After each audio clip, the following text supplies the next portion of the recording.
kasih Tuhan. Kita akan sama-sama beribadah kepada Tuhan kita. Kami bersyukur kepadamu Tuhan.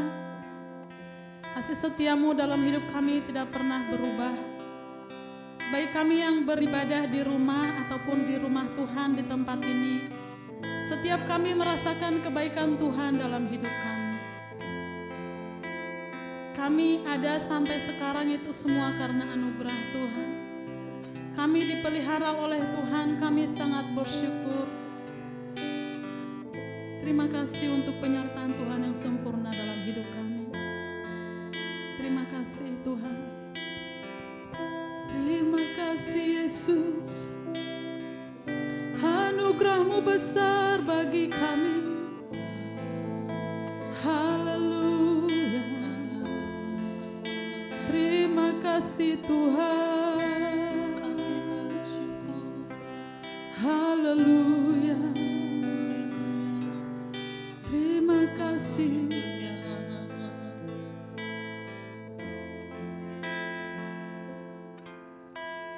Anugerah-Mu kepadaku tak pernah berubah. Kebaikan-Mu terlukiskan di dalam hatiku.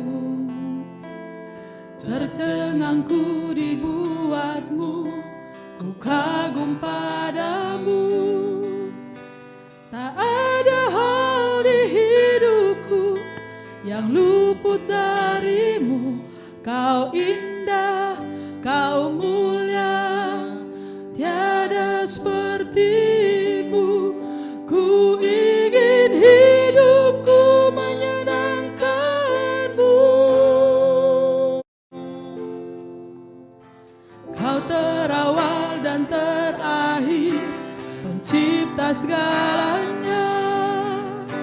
Seluruh bintang pun bersinar oleh ucapan-Mu. Engkau pun mengasihiku, menulis hidupku. Tak henti di setiap nafasku, menyembah-Mu selalu. Ku puji, ku sembah, tiada seperti-Mu. Ku ingin hidupku menyenangkan-Mu. Segala puji, segala hormat, segenap hatiku menyembah-Mu. Terimalah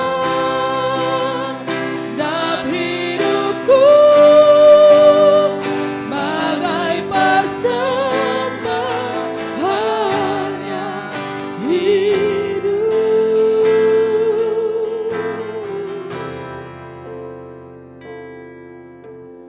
Anugerah-Mu kepadaku tak pernah berubah.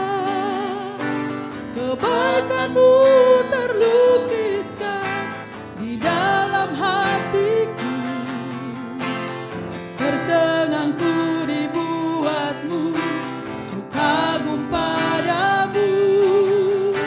Tak henti di setiap nafasku, menyembah-Mu selalu. Ku puji, ku sembah, tiada seperti-Mu. Ku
yang setia.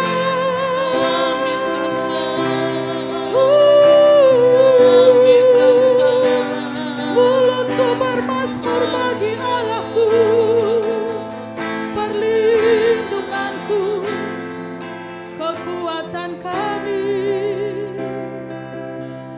Hatiku bersyukur Tuhan, hatiku memuji-muji-Mu. Oh, segala puji, segala hormat,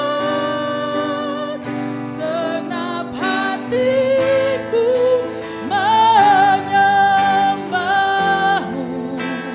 Terimalah segenap hidupku sebagai persembahan yang hidup. Segala puji, segala hormat, segenap hatiku menyembah-Mu. Terimalah segenap hidupku sebagai persembahan yang hidup, sebagai persembahan yang hidup, sebagai persembahan yang hidup.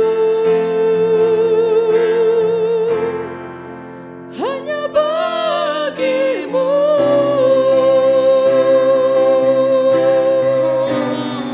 hanya bagi Yesus, hanya bagi Allah kami. Haleluya, haleluya. Setiap kami merasakan kebaikan Tuhan dalam hidup kami, setiap kami mengucap syukur untuk pemeliharaan Tuhan dalam hidup kami. Terima kasih untuk anugerah-Mu Tuhan. Kami bersyukur untuk kesehatan yang Tuhan anugerahkan. Terima kasih untuk sukacita yang tetap Tuhan berikan. Terima kasih untuk damai sejahtera yang Tuhan tetap berikan dalam hidup kami. Yang dunia tidak bisa berikan, tetapi Tuhanlah yang memberikannya kepada setiap kami. Terima kasih Tuhan. Apapun yang terjadi, kami tetap mengatakan bahwa kami bersyukur kepada Tuhan. Semua terjadi atas seizin Tuhan. Tidak ada yang luput dari penglihatan-Mu Tuhan, karena Engkau Allah yang Maha Tahu. Terima kasih. Terima kasih untuk hari ini. Jika Tuhan mengizinkan kami boleh beribadah bersama-sama, Tuhanlah yang menjamah setiap kami. Tuhanlah yang hadir di tempat ini. Tuhanlah yang hadir di tengah-tengah keluarga kami. Tuhanlah yang hadir di rumah kami. Tuhanlah yang hadir dalam hati kami. Tuhanlah yang hadir dalam hidup kami. Karena Engkau Allah yang maha hadir. Engkau Allah yang tetap ada dulu, sekarang, sampai selama-lamanya. Kami bangga memiliki Engkau, gunung batu kami, keselamatan kami. Tidak ada yang seperti Engkau Tuhan. Terima kasih. Jiwa kami akan bersorak-sorai, mulut kami akan memuji-muji Engkau, Allah kami yang perkasa. Terima kasih untuk hari ini. Kami siap memuji Engkau, Raja di atas segala raja. Dalam nama Yesus. Kita yang di sini atau yang di rumah sama-sama katakan, amin. Baik, kita angkat pujian. Agunglah kebangkitan-Mu Tuhan. Bersyukur kepada Tuhan karena Dia baik sampai selama-lamanya. Haleluya.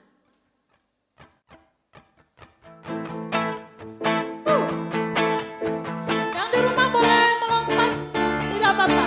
Dimanapun kita boleh memuji Tuhan bersama-sama.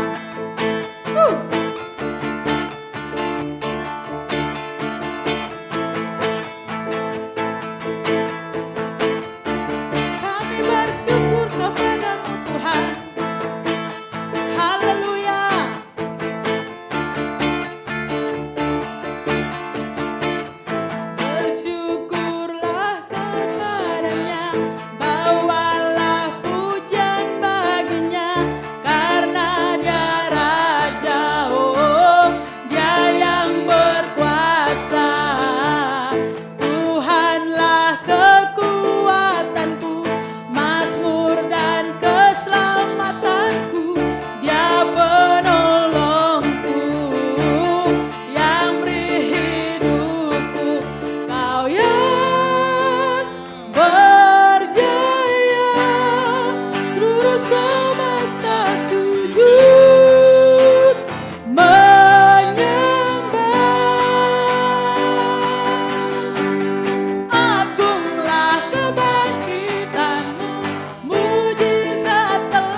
sujud menyembah.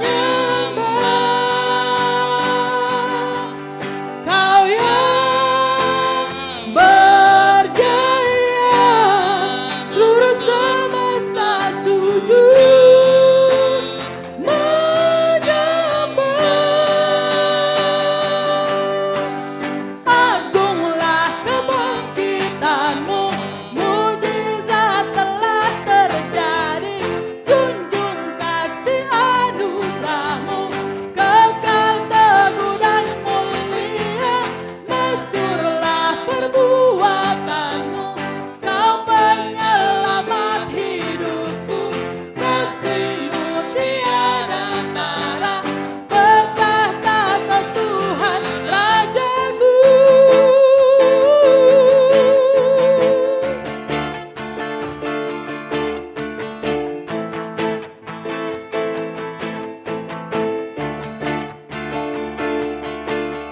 Haleluya.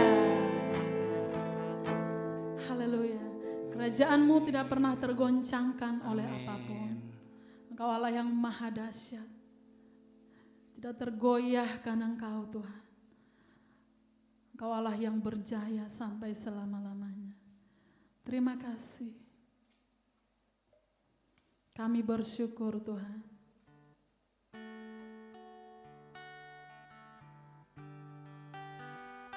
Haleluya.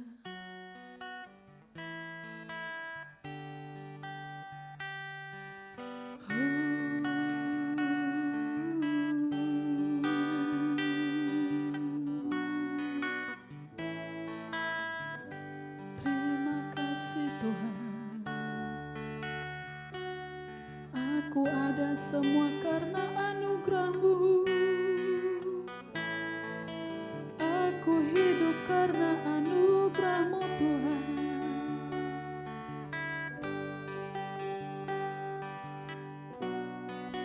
Terima kasih Tuhan. Kau hiasi kehidupanku dengan kemurahan-Mu.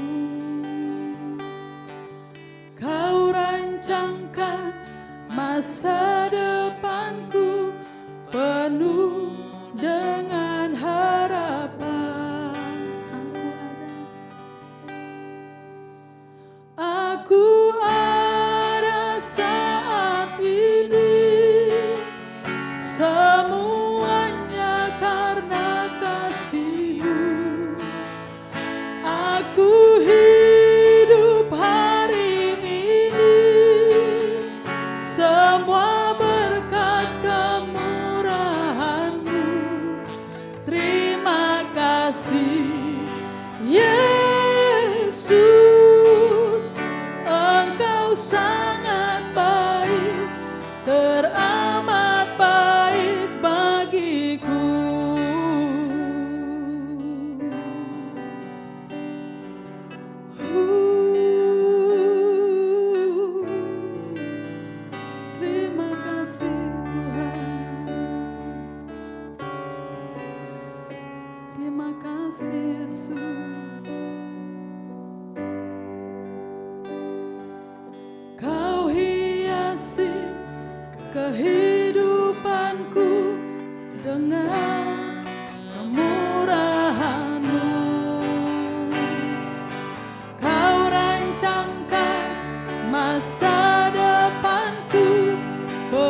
kasih Tuhan.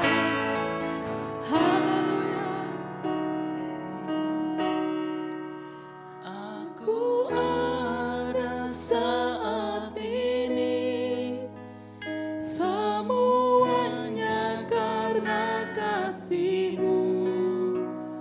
Aku hidup hari ini, semua berkat kemurahan-Mu.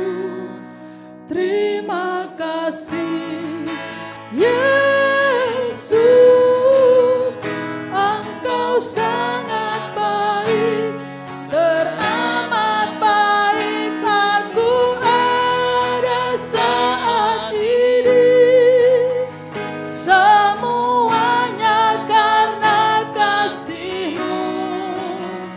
Aku hidup hari ini, semua berkat kemurahan-Mu. Terima kasih Yesus, Engkau sangat baik, teramat baik bagiku. Engkau baik bagiku.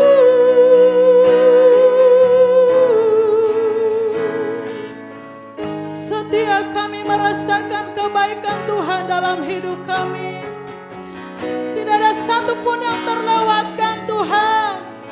Setiap umat-Mu merasakan kebaikan-Mu.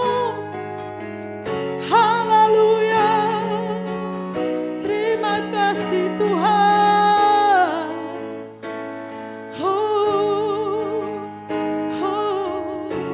Dengan segenap hati katakan, aku hidup hari ini karena Tuhan. Dengan segenap hati naikkan pujian ini. Terima kasih, kami bersyukur Tuhan. Aku ada saat ini, semuanya karena kasih-Mu. Aku hidup hari ini, semua berkat kemurahan-Mu. Terima kasih Yesus, Engkau sangat baik, teramat baik bagiku. Selamanya Engkau baik. Kami bersyukur Tuhan. Terima kasih. Kami mau isi roh kami, hati kami, pikiran kami, jiwa kami dengan firman Tuhan. Biar setiap kami menundukkan hati kami di bawah tangan Tuhan yang kuat, di bawah kuasa firman-Mu Tuhan. Sehingga setiap kami boleh diajar, setiap kami boleh berubah karena firman-Mu yang berkuasa. Setiap kami boleh bertobat karena firman-Mu yang mengajar dan menegur setiap kami. Tuhan Maha hadir dalam setiap kebenaran firman-Mu. Terima kasih. Hati kami siap seperti seorang murid untuk mendengarkan kebenaran firman Tuhan.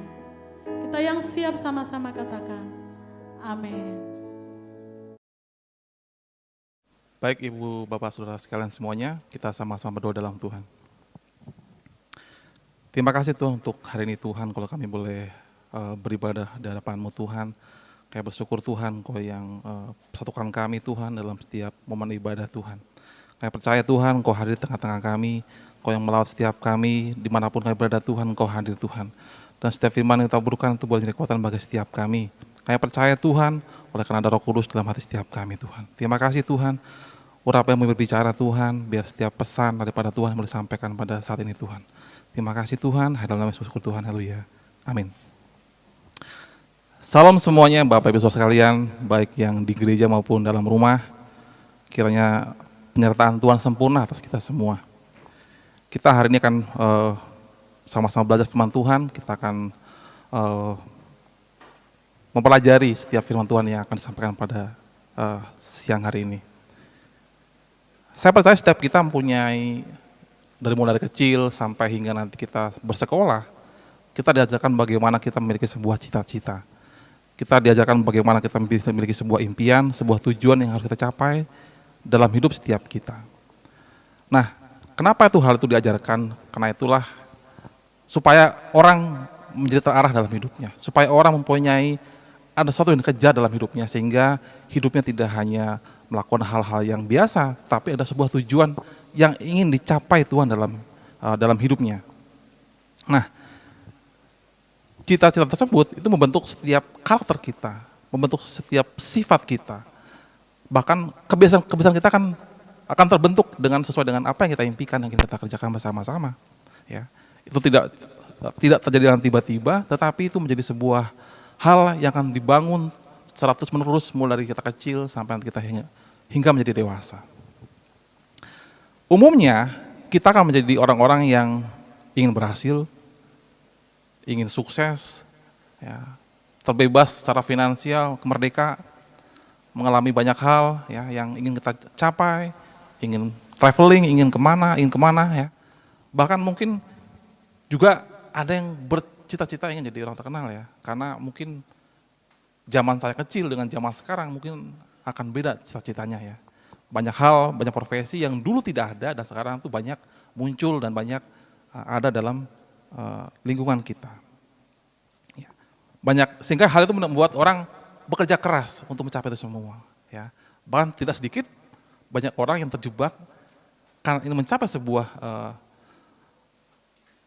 keberhasilan, sebuah pencapaian bisa mengalahkan segala cara, baik itu yang benar maupun yang tidak benar. Nah, ternyata hal ini, ya, persaingan itu untuk mendapatkan hal yang terbesar dan terkemuka juga terjadi pada murid-murid Kristus. Nah, kita bisa buka bersama-sama dalam Markus 9 ayat 33 sampai dengan 34 saya bacakan. Kemudian tibalah Yesus dan murid-muridnya di Kapernaum. Ketika Yesus sudah di rumah, ia bertanya kepada murid-muridnya, "Apa yang kamu perbincangkan tadi tengah jalan?" Ayat 34. Tetapi mereka diam, sebab di tengah jalan tadi mereka mempertengkarkan siapa yang terbesar di antara mereka. Ya, jadi murid-murid Kristus sendiri mengalami hal itu, mengalami pertentangan itu, mengalami perselisihan itu. Mereka bertanya, mereka ingin tahu siapa sih yang terbesar di antara para murid-muridnya. Siapa sih orang-orang yang terutama, ya, yang dianggap penting mungkin ya di antara para muridnya. Ya. Murid yang sedang belajar pada Kristus, murid yang sedang bersama-sama dengan Kristus, ternyata mereka juga terjebak dengan nilai-nilai yang dunia ada saat itu ya. Orang ingin populer, orang ingin terkenal, orang ingin menjadi yang terutama dalam hidupnya. Ya. Nah itu sangat jadi sebuah hal yang kita bisa lihat, ternyata murid-murid pun juga mengalami yang sama. Ya. Mereka terjebak dalam persaingan untuk mendapatkan tempat yang terutama. Dan itu berlanjut sampai dengan di Markus 10. Ya. Kalau sudah baca dalam Markus 10 mulai ayat 35 ya, sampai dengan 37, ya, di situ tentang permintaan Yakobus dan Yohanes. Ya. Ternyata nggak berhenti sampai situ perdebatannya. Lihat ini katakan, lihat 35. Lalu Yakobus dan Yohanes, anak-anak Zebedeus, mendekati Yesus dan berkata kepadanya, "Guru, kami harap supaya engkau kiranya mengabulkan suatu permintaan kami." Jawabnya kepada mereka, "Apa yang kamu kehendaki aku perbuat bagimu." Ayat 37. Lalu kata mereka, "Perkenankanlah kami duduk dalam kemuliaanmu kelak, yang seorang lagi di sebelah kananmu dan yang seorang lagi di sebelah kirimu."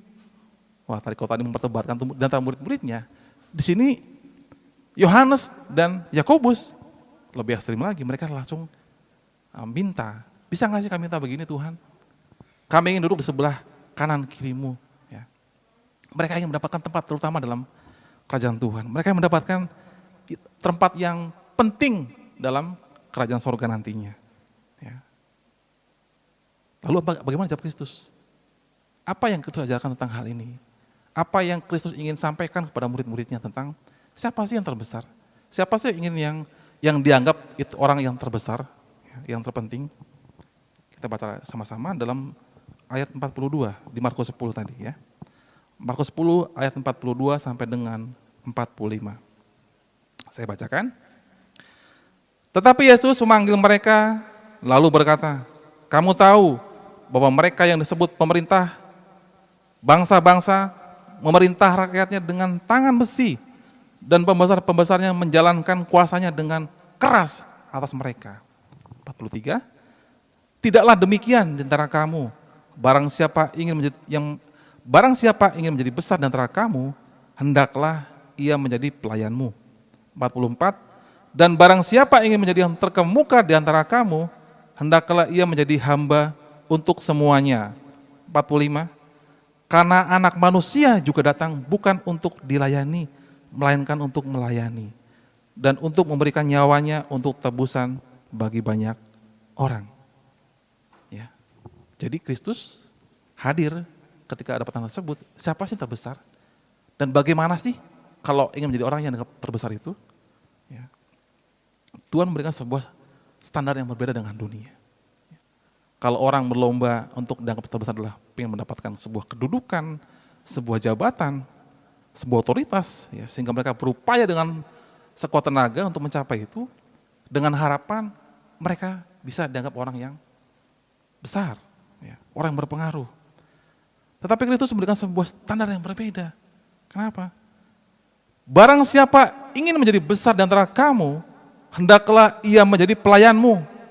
Dan barang siapa ingin menjadi yang terkemuka di antara kamu, hendaklah ia menjadi hamba untuk semuanya.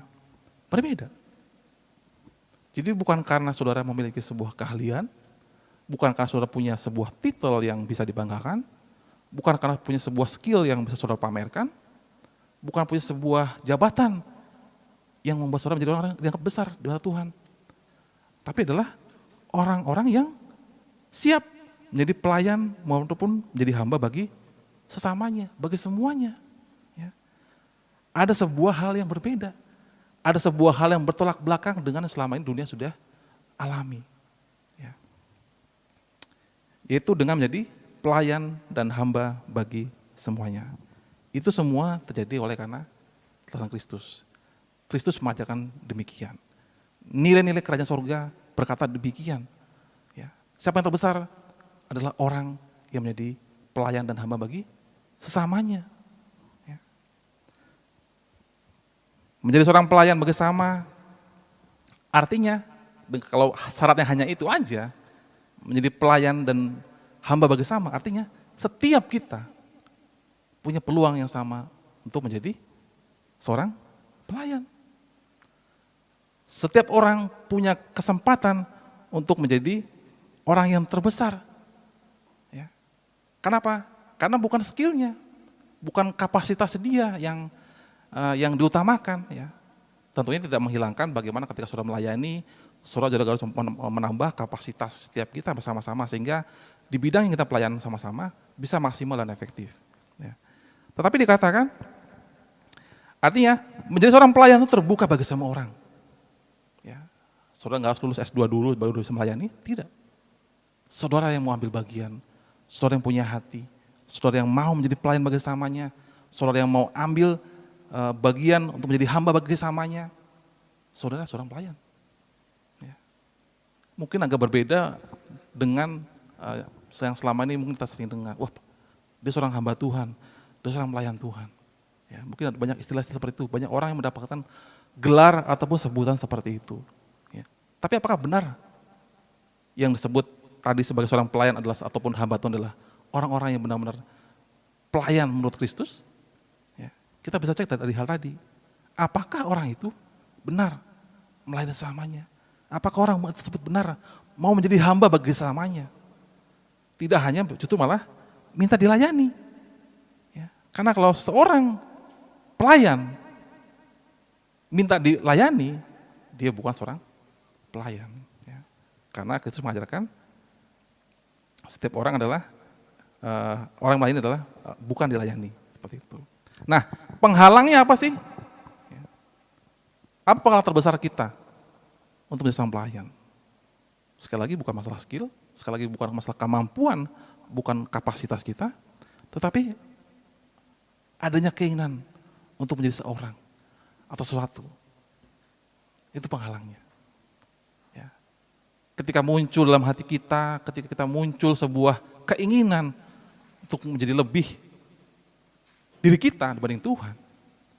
Nah, itulah yang menghalang kita untuk menjadi seorang pelayan. Ada dalam hati kita, bukan ada orang lain, bukan faktor eksternal, tapi dalam diri kita setiap masing-masing. Ya. Selama kita masih berjuang, selama kita masih bergumul, ingin lebih dalam diri kita, ingin menonjolkan diri kita akan sulit menjadi seorang pelayan seperti yang Tuhan inginkan. Kenapa hal itu penting? Kenapa hal itu menjadi penghalang? Karena sejatinya seorang pelayan adalah seorang yang melayani. Ya. Kalau di bahasa aslinya itu pelayan ataupun hamba yang dimaksud adalah tentang budak. Budak itu berbeda dengan karyawan. Kalau karyawan saudara bisa bekerja, saudara bekerja sebuah job desk, nanti selesai, saudara akan mendapatkan gaji. Saudara nggak suka dengan pekerjaan, saudara bisa pindah. Beda dengan budak. Budak artinya saudara bisa nggak punya kepemilikan, saudara nggak punya hak lagi tentang diri saudara. Bahkan hidup kita pun kita nggak punya hak. Ketika kita berbicara bahwa kita adalah keturunan Tuhan, kita adalah anak-anak Tuhan, orang pelayan Tuhan, artinya hidup kita itu bukan milik kita sendiri. Hidup kita milik Tuhan. Ya, sehingga kita harus fokus bukan di diri kita, tetapi bagaimana kita menyenangkan Tuhan sebagai Tuhan yang kita layani. Ya. Jadi kalau kita tidak mengerti posisi kita sebagai seorang pelayan yang di bawah, ya, kecenderungan kita akan ingin menonjol. Dan itu akan menghalang kita untuk menjadi pelayan yang benar di hadapan Tuhan. Ya. Seorang pelayan ingin melayani, bukan untuk dilayani. Tidak mudah mengeluh dan tersinggung. Ya. Tidak menuntut untuk dihargai. Ya. Bahkan melakukan yang terbaik dalam setiap tugas maupun tanggung jawab yang diberikan kepadanya. Itu dedikasi seorang pelayan. Itu nilai-nilai sebuah seorang pelayan yang ada dalam umat Tuhan. Ya. Mungkin orang berpikir, yang penting kan hati saya kepada Tuhan. Yang penting kan perbuatan saya kepada Tuhan. Ya, yang terutama seperti itu. Betul. Ya. Ke vertikal, hubungan kita dengan Tuhan itu penting. Tapi bagaimana kita melayani Tuhan yang tidak kelihatan, kalau kita tidak bisa juga melayani sesama, yang nampak di depan kita, yang nampak di sekeliling kita, yang nampak dalam lingkungan gereja kita. Ya. Apa arti ibadah kita kepada Tuhan? Tanpa disertai sebuah hal yang nyata, yang bisa dirasakan oleh lingkungan sekitar kita. Dimanapun kita berada, yang pelajar sebagai pelajar, kita jadi berkat, jadi orang-orang yang bisa diandalkan di sana. Dalam pekerjaan kita jadi orang yang bisa diandalkan di sana. Bahkan dalam gereja Tuhan kita pun sama. Kita orang sama, orang yang bisa diandalkan. Ya. Melayani Tuhan yang tidak terlihat melalui sesama yang ada sekeliling kita, yang ada dalam lingkungan kita.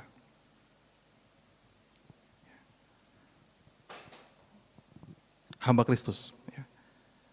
Dalam Filipi 1 ayat 1, ya, ini Paulus menuliskan ya, bagaimana dia menilai diri dia sebagai seorang pelayan Tuhan. Dari Paulus dan Timotius, Filipi 1:1, dari Paulus dan Timotius, hamba-hamba Kristus Yesus, kepada semua orang kudus dalam Kristus Yesus di Filipi dengan para penilik jemaat dan diakan. Saya ulangi ya, dari Paulus dan Timotius, hamba-hamba Kristus Yesus. Paulus sadar dirinya siapa. Paulus tahu siapa dirinya, jadi dirinya. Dia seorang hamba. Ya. Padahal kalau kita melihat sekarang, bagaimana pelayanan dia, bagaimana dia menuliskan banyak surat-surat pada setiap jemaat-jemaat yang dia rintis, kita diberkati. Hampir separuhnya tuh perjanjian baru itu ditulis oleh Paulus. Tapi dia melihat diri dia sebagai seorang hamba, budak, hamba Tuhan. Hamba Tuhan dalam pengertian bukan hamba yang dilayani, saudara. Dia yang melayani. Ya. Demikian juga dalam Yakobus 1 ayat 1. Juga sama, Yakobus mengatakan kurang lebih hal sama. Salam dari Yakobus, hamba Allah dan Tuhan Yesus Kristus kepada ke-12 suku di perantauan. Mereka orang-orang yang berdedikasi untuk mengabarkan Injil. Mereka orang-orang yang memberikan hidupnya untuk pekerjaan Tuhan. Dan mereka tidak mengharapkan sebuah timbal balik yang penting dari manusia. Tapi mereka menganggap diri mereka adalah sebagai hamba. Hamba Kristus, hamba Tuhan. Ya. Dalam pengertian mereka budaknya. Itulah pelayan. Itulah orang-orang yang benar-benar melayani Tuhan bukan karena ingin mendapatkan sebuah popularitas. Ya. Kenapa ini penting? Kenapa hal ini saya harus sampaikan ke setiap kita bersama-sama? Karena kita mau di tahun perluasan ini kita terus mengembangkan kapasitas kita. Di tahun perluasan ini yang kita rencanakan bersama-sama, kita menjadi orang-orang yang mengembangkan sikap, wawasan kita, setiap karakter kita dikembangkan untuk menyerupai semakin serupa dengan Kristus. Ya. Menjadi hamba Kristus, menjadi seorang pelayan adalah sebuah anugerah, sebuah kehormatan yang kita tidak bisa siakan, tidak bisa kita abaikan, maupun kita lakukan dengan hal yang biasa-biasa saja. Kita mencoba beri yang terbaik, kita mencoba melakukan yang terbaik dalam setiap peran kita, sehingga orang diberkati. Ketika orang berjumpa dengan kita, orang tahu ada Kristus dalam hidup kita. Melalui apa? Melalui cara kita berkomunikasi dengan orang lain, melalui cara kita bagaimana kita membantu orang lain, melalui cara kita bagaimana kita hidup tidak untuk diri sendiri, tapi bagaimana kita berusaha untuk menjadi berkat bagi orang lain. Amin saudara. Saya percaya, saya bacakan ulang ya di tema kita tahun ini. Yesaya 54 ayat 2 sampai dengan 3. Lapangkanlah tempat kemahmu dan bentangkanlah tenda tempat kediamanmu. Janganlah menghematnya, panjangkanlah tali-tali kemahmu dan pancangkanlah kokoh-kokoh patok-patokmu. Sebab engkau akan mengembang ke kanan dan ke kiri. Keturunanmu akan memperoleh tempat bangsa-bangsa dan akan mendiami kota-kota yang sunyi. Ya. Ada bagian kita yang harus kita kerjakan. Ada hal yang Tuhan janjikan, tapi ada bagian kita yang harus kita lakukan sebagai umat Tuhan, sebagai pelayan Tuhan. Saudara berkembang, saudara ingin mengembangkan diri, saudara punya tanggung jawab untuk mengembangkan kapasitas saudara. Bukan orang lain, tidak menuntut orang lain, tapi mulai dari diri kita sendiri bersama-sama. Baik, demikian firman Tuhan, kita berdoa bersama. Terima kasih Tuhan, kami percaya Tuhan, Engkau yang hadir di tengah-tengah kami, Engkau yang memimpin setiap kami Tuhan dalam kehidupan kami untuk kami boleh terus menjadi seorang pelayan Tuhan bagi sama kami Tuhan. Untuk menjadi orang yang merindukan jiwa-jiwa yang terhilang. Untuk melakukan bagian kami sebagai pelayan Tuhan. Bagaimana hidup kami boleh menjadi berkat bagi orang lain Tuhan. Saya percaya oleh karena ada Roh Kudus dalam hidup setiap kami, itu boleh mampukan setiap kami Tuhan. Sehingga apa yang kami kerjakan Tuhan, itu boleh menyenangkan hati-Mu. Apa yang kami kerjakan itu boleh berkenan di hadapan-Mu Tuhan. Sehingga semuanya boleh menjadi berkat, sehingga semuanya Tuhan boleh menjadi suatu hal yang menyukakan hati-Mu dan menjadi berkat bagi banyak orang Tuhan.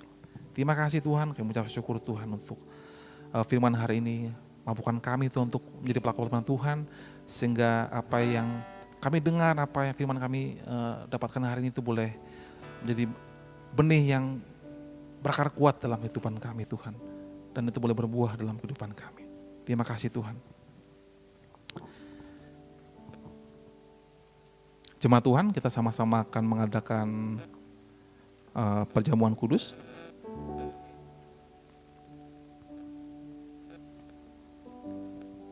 Bagi jemaat Tuhan yang ada di rumah, kita bersama-sama menyiapkan roti dan anggur perjamuan kita.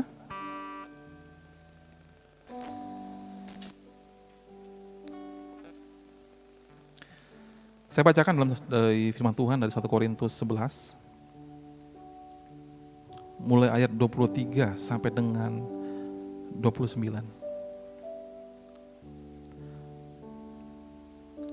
Sebab apa yang telah kuteruskan kepadamu telah kuterima dari Tuhan, yaitu bahwa Tuhan Yesus pada malam waktu Ia diserahkan, mengambil roti dan sudah itu Ia mengucap syukur atasnya.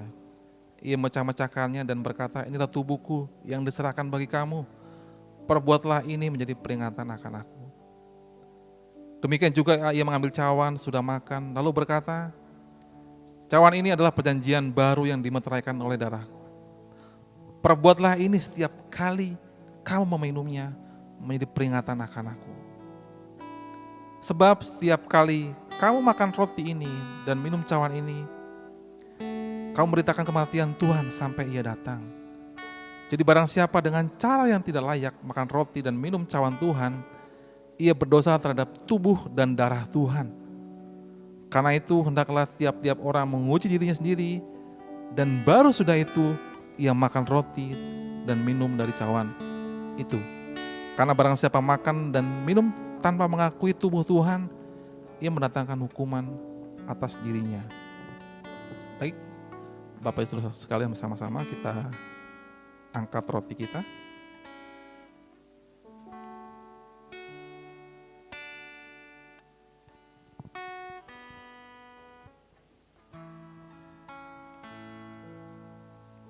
Dan sudah itu ia mengucap syukur atasnya, ia mecah-mecahkannya dan berkata, inilah tubuhku yang diserahkan bagi kamu, perbuatlah ini menjadi peringatan akan aku.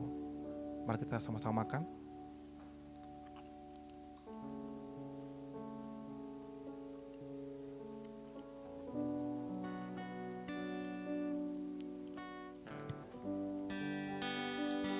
Kita siapkan sama-sama anggur kita.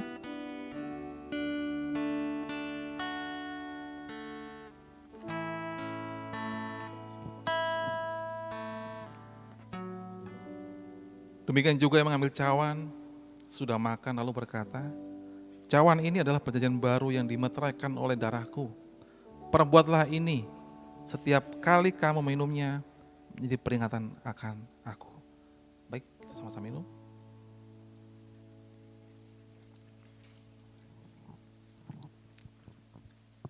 Kita terus di hadapan Tuhan.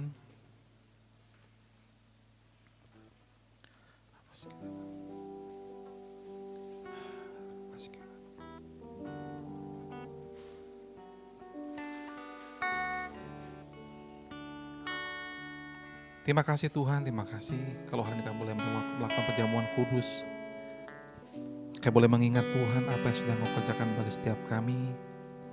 Kami boleh mengingat Tuhan setiap pengorbanan yang Engkau berikan bagi setiap kami. Itu menjadi peringatan bagi setiap kami Tuhan, untuk kami boleh terus menghargai hidup kami. Menghargai setiap anugerah yang sudah Engkau berikan bagi setiap kami Tuhan. Kami ucap syukur Tuhan. Dan kami percaya setiap orang-orang yang melakukan firman Tuhan akan mendapatkan orang-orang berkat-berkat Allah yang luar biasa Tuhan Yesus.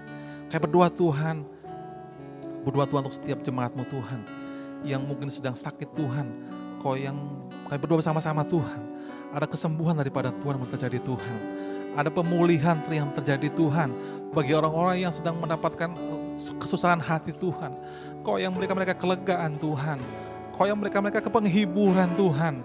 Kami tahu Tuhan, Kau lah yang hadir di tengah-tengah hidup kami Tuhan. Apapun sedang kami alami, apapun sedang kami rasakan Tuhan, Kau tidak pernah memberikan kami sendiri Tuhan. Kau yang hadir di tengah-tengah kami Tuhan. Kami percaya Tuhan, setiap orang sedang mendengar pekerjaan Tuhan. Oh mari Tuhan, Kau yang memberikan jalan keluar Tuhan. Kau yang pertemukan Tuhan dengan yang terbaik Tuhan, pekerjaan terbaik Tuhan. Sehingga kami boleh bersuka cita Tuhan, sehingga kami boleh mengucap syukur Tuhan, oleh karena pertolongan Tuhan atas hidup setiap kami Tuhan. Kami berdoa Tuhan untuk setiap demi keluarga yang ada Tuhan. Mari Tuhan. Kami berdoa Tuhan, Kau yang ngurapi setiap keluarga demi keluarga Tuhan. Sehingga setiap kami, keluarga demi keluarga Kristus Tuhan, keluarga Kristen Tuhan, jadi keluarga-keluarga yang mengasihi Engkau Tuhan. Jadi keluarga-keluarga yang memancarkan kerajaan sorga Tuhan. Orang boleh melihat Tuhan, ada nilai-nilai kerajaan sorga Tuhan yang ada Tuhan di tengah-tengah keluarga kami Tuhan. Ada Engkau Allah yang hadir Tuhan dalam setiap umatnya Tuhan. Engkau Allah yang hadir Tuhan di tengah-tengah kami Tuhan. Kami percaya Tuhan, situasi yang sulit Tuhan, situasi yang tidak menentu ini Tuhan, tidak membuat setiap kami kehilangan pengharapan Tuhan, tidak membuat setiap kami menjadi kehilangan iman kami kepada Engkau Tuhan. Tapi kami tetap percaya Tuhan. Kami pegang jantung teguh setiap janji kami Tuhan. Juru firman Tuhan bagi setiap kami Tuhan. Bahwa Engkau lah selalu menyertai setiap kami Tuhan. Kau yang memimpin setiap kami Tuhan. Kau yang memberkati setiap kami Tuhan, anak-anak-Mu Tuhan. Kau tidak pernah membiarkan setiap anak-anak-Mu meminta-minta Tuhan. Itulah yang Kau janjikan bagi setiap kami Tuhan. Terima kasih Tuhan. Kami juga berdoa Tuhan untuk masa new normal Tuhan, yang pemerintah kami sedang laksanakan Tuhan. Mari Tuhan, setiap pemegang otoritas Tuhan yang ada Tuhan, Kau yang berkati setiap mereka. Berikan mereka hikmat Tuhan. Bila setiap keputusan-keputusan diambil Tuhan, itulah keputusan yang benar Tuhan, yang membawa dampak bagus Tuhan, yang baik Tuhan, yang terbaik Tuhan bagi bangsa kami Tuhan. Kami percaya Tuhan ada pelindungan penyertaan-Mu yang sempurna Tuhan sebangsa kami Tuhan. Setiap orang-orang yang sedang terinfeksi Tuhan, corona itu boleh sembuh Tuhan dalam nama Yesus Tuhan.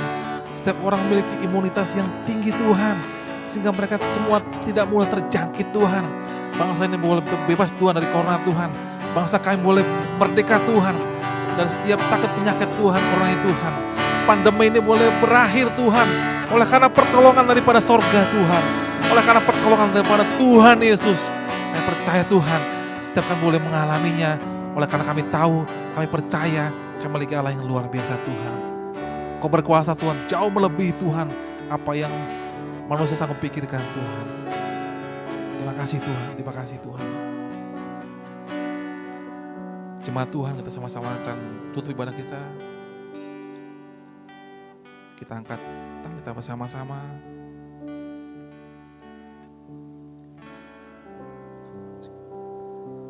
Berkat daripada Allah Bapa, kasih karunia daripada Tuhan kita Yesus Kristus, serta penyertaan, penghiburan daripada Roh Kudus menyertai setiap kita dari sekarang sampai dengan selama-lamanya, sampai Kristus hadir yang kedua kalinya. Dalam nama Yesus kami telah berdoa dan mengucap syukur Tuhan. Haleluya. Amin. Salam. Tuhan Yesus memberkati.